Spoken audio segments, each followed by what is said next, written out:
Welcome, guys. This is Ralph Michaels for Gold Sheet as we go through the Gold Sheet top 25 teams based on their 2024 college football power ratings. And let me start this video off by saying, Oregon, welcome to the Big Ten. You are our number 3 team.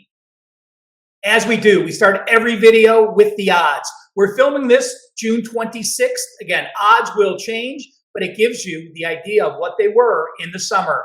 National championship odds, plus 850. To win the Big Ten championship, plus 215. To make the college football playoff, minus 240 for yes, plus 190 for no. Their season win total, 10.5. If you want to bet the over, you're getting even money. If you want to bet the under, you have to lay 120. And Dylan Gabriel is 10-1. He's the number 3 favorite as far as the Heisman odds are concerned for the 2024 season. As we always do, we want to look back at the 2023 team, see if their record matches what their stats say, or if we can find any advantages. A high turnover season, a low turnover season, close wins, close losses, clusters injuries. And I look at Oregon, and they're one of the best two-loss teams that I've seen in the recent past. Remember, both losses came to Washington. Both losses were by exactly 3 points, and both losses were away from home. Had we had expanded playoffs last year, Oregon would have been the team I had circled. They went 10-3-1 against the spread. They went 5-9 over/under. As you know, I always mention the yards per play diff and their ranking. They were number 1 in the NCAA last year. They were plus 2.83 yards per play. In yards per game, as far as the FBS rankings, number 2 on offense, number 22 on defense. Points per game, number 2 and number 9. Their strength of schedule last year, they played the number 41 toughest schedule. So when you work the stats and the schedule in together, their efficiency numbers, they finished last year number 2 on offense, number 10 on defense. Having both units in the top 10 shows, again, why they were such a quality team. They did outgain all but Washington in the conference finals. They did get outgained by 118 yards in that final game. So to me, Oregon is actually a little better than their 10-2 record for last year. We'll put an up check mark in that as we move to the 2024 Ducks. Guys, remember, we're going through the top 25, and we'll do all the other conference champions that we have from the smaller group of 5 teams. But if there's anything you want added to these videos, just please comment below.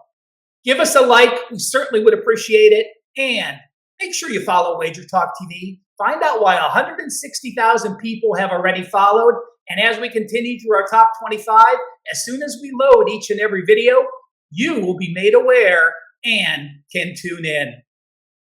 The 2024 Oregon Ducks, let's look at the conference cheat sheet. Again, Oregon, USC, UCLA, and Washington, all new additions. You see Oregon in the white text with the black. Our power rating number for them, a 5. They finished last year as a number 3, so we have them down a notch or 2. Take a look at the returning starters and the returning production. You know, we did Ohio State at number 2. Ohio State had more starters back, but they were only number 56 in production. The way Connolly at ESPN does his returning production numbers, you see Oregon returns 12 starters, but he actually has them number 26 in returning production. They, of course, do have a new QB. They also have a new OC and DC. And the recruiting coming to the Big Ten helped them quite a bit.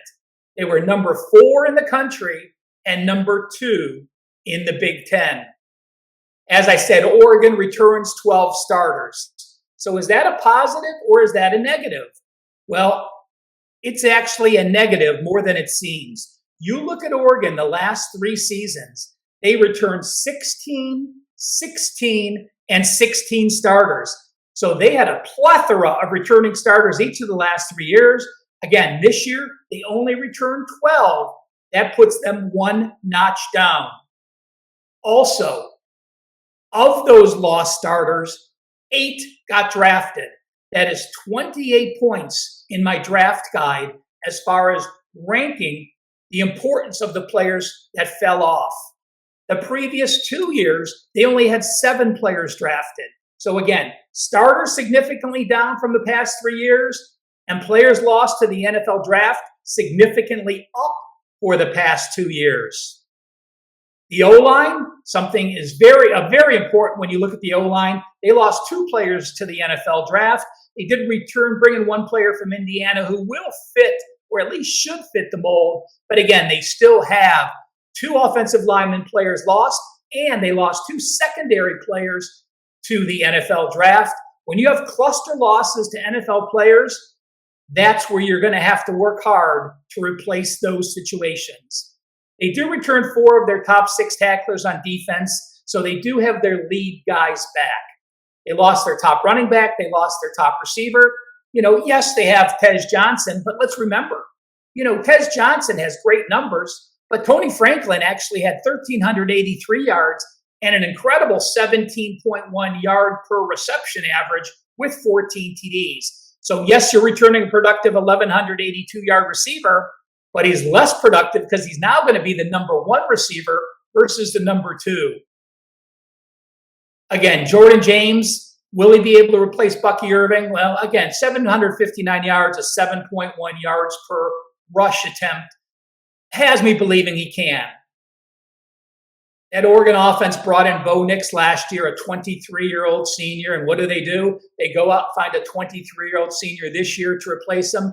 Dylan Gabriel, of course, started at Central Florida, UCF, went to Oklahoma, and again, now is on his way here to play in the Big Ten for the Oregon Ducks. Looking at their units from the Phil Steele unit rankings for the 2024 Big Ten, he has Oregon number 1 or number 2 in the Big Ten, quarterbacks, receiving, O-line, and linebackers. The weakest units, the D-line and the DBs. Again, and I do agree with that breakdown of the Oregon Ducks. So again, they are very talented. But again, we're going to talk about their schedule now and the dynamics of playing in the conference for the new season. I do want to mention, guys, I love doing these videos. College football, right now, we have a super early bird price of $499. Head to my homepage, wt.buzz/RM. I have a college football future available that I do have to my clients. The college football early bird, only $499, and the NFL and college football early bird, only $777. Head to Wager Talk. Check out my homepage. I appreciate you taking the time to watch this video. Let's look at their schedule. Oregon's schedule, the 7th toughest in the country this year. Why? Well, in the Ohio State, you saw them a 40-point favorite in 3 non-conference games. Even though they're going to be a 20-point favorite, playing against Boise is a difficult challenge. Going to Oregon State with Oregon State feeling shied, not having moved to a conference, is going to be a powerful game for Oregon State. And I think they can give them a battle in that. You look at the rest of the schedule, though, they're going to be a favorite of 14 or more in every game but 2. So like Ohio State and like these premium teams, when you're handicapping season win totals, you're basically only handicapping a few games. Against Ohio State, our power rating numbers have them as a 1-point favorite. They go to Michigan as a 2-point favorite. So when I break it down, you have to remember this. Every team is probably only going to go to one of the new Pac-12 teams once or twice. Oregon is going to go to 4 stadiums they've never played in, 4 unique road trips, 4 new settings weather-wise playing in the East in the winter. So again, you have to go to Purdue in October, you have to go to Michigan in November, and you have to go to Wisconsin in mid-November. I should have said 3. They do play at UCLA, so they only have 3 new settings to go to. But one important note when you break down Oregon's schedule, take a look late in the year. They play 3 non-conference games and they have a bye. They then play 8 straight conference games and have a bye before Washington. They may get worn down when they're playing Maryland and Wisconsin. And one other very important note, when they play Maryland, Maryland is off the week prior. They will be fresh. When they go to Wisconsin, Wisconsin is off the week prior. They will be fresh. Those are the type of scheduling situations you want to mark down now on your schedule so you remember them when they get there. So that Wisconsin game to me really is a trap game, even though they have a bye on deck, having to play Michigan, Maryland off a bye, and then travel to Wisconsin off a bye. As we do every video, we're going to end this with the bettor's edge.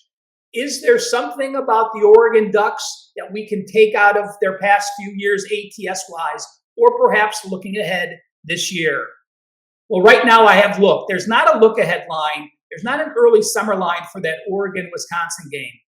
But we make the line 14. If Oregon comes out as a public favorite where they're laying 16 or more with that Wisconsin spot, that is a spot that I will circle and play this summer on the Wisconsin Badgers on November 16th if I can get that line. Oregon the last 2 years, 18-9-1 against the spread, an excellent record. I do want to remind you, teams that have that strong of an ATS record back-to-back seasons traditionally fall off because they become very public favorites in that third year. Oregon has done very well as a big favorite. 11-2 against the spread as a favorite of 16 or more. And in their last 7 games as an away favorite of 6 or more, they have covered all 7. In the last year, Oregon was a poor non-conference team. They were 3-7 for 3 years. Last year, though, remember, a new head coach changes the philosophy. They went a perfect 4-0 straight up in ATS in conference games. And one quick note, when Oregon has a big total, that total of 60 or higher, since November 2022, they have only gone 3-11-1 over-under. That's 3 overs and 11 unders with a high total of 60 or higher. Ducks fans, welcome to the Big Ten. We're happy to have you on board. Again, crush that like button, give us a comment, follow Wager Talk TV, and stay tuned to find out who Gold Sheet's team is as the 4th strongest team in their 2024 summer power ratings.